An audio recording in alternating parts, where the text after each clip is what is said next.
Bonjour à toutes et à tous, Ferdinand-Paul Berthenet, président de la Chambre nationale des ostéopathes, syndicat professionnel des praticiens de santé durable. Nous bénéficions des compétences d'Isabelle Robard, docteur en droit, avocate de notre Chambre.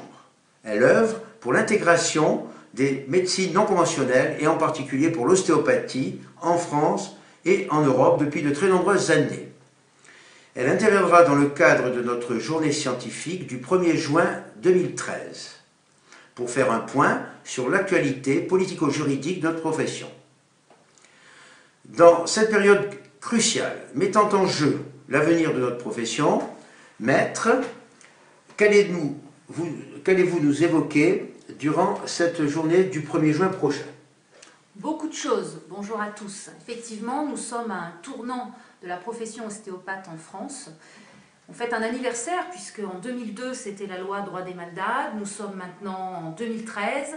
Il y a eu les décrets d'application en 2007 et malheureusement la loi n'est que la loi et son application a un petit peu dévié puisqu'on assiste aujourd'hui à une multiplication beaucoup trop importante des établissements de formation, à une sinistrose dans certains départements puisqu'on voit que certains ostéopathes ont du mal à faire leur place pour les générations futures et qu'il était temps, il est temps maintenant de revoir la réglementation française.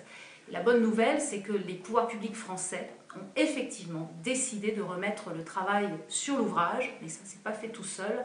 L'Europe y est un petit peu pour quelque chose, j'aurai l'occasion de vous l'expliquer lors de cette journée.